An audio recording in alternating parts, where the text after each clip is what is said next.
4 দিনের সফরে ঢাকা এসেছেন জাতিসংঘ মহাসচিব আন্তোনিও গুতেরেস। বিকেলে হজরত শাহজালাল আন্তর্জাতিক বিমানবন্দরে অবতরণ করে জাতিসংঘ মহাসচিবকে বহনকারী বিমানটি। বিমানবন্দরে জাতিসংঘ মহাসচিবকে স্বাগত জানান পররাষ্ট্র উপদেষ্টা তৌহিদ হোসেন, অর্থ উপদেষ্টা সালেউদ্দিন আহমেদ, 3 বাহিনীর প্রধান ও সামরিক বেসামরিক ঊর্ধ্বতন কর্মকর্তারা। শুক্রবার সকাল 9টায় হোটেলে জাতিসংঘ মহাসচিবের সঙ্গে সৌজন্য সাক্ষাৎ করবেন পররাষ্ট্র উপদেষ্টা তৌহিদ হোসেন এবং প্রধান উপদেষ্টা রোহিঙ্গা বিষয়ক বিশেষ দূত ডক্টর খলিলুর রহমান। পরে প্রধান উপদেষ্টা কার্যালয়ে ডক্টর মোহাম্মদ ইউনূসের সাথে বৈঠক করবেন জাতিসংঘ মহাসচিব। এরপর একই ফ্লাইটে প্রধান উপদেষ্টার সাথে তিনি কক্সবাজার যাবেন।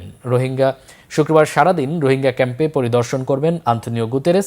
সেখানে প্রধান উপদেষ্টার সঙ্গে প্রায় 1 লাখ রোহিঙ্গার সাথে ইফতারেও যোগ দেবেন মহাসচিব। সংস্কার কার্যক্রমে জাতিসংঘের সমর্থন সহযোগিতা নিয়ে প্রধান উপদেষ্টা নাগরিক সমাজ সহ বিভিন্ন অংশীজনের সাথেও বৈঠক করবেন জাতিসংঘ মহাসচিব।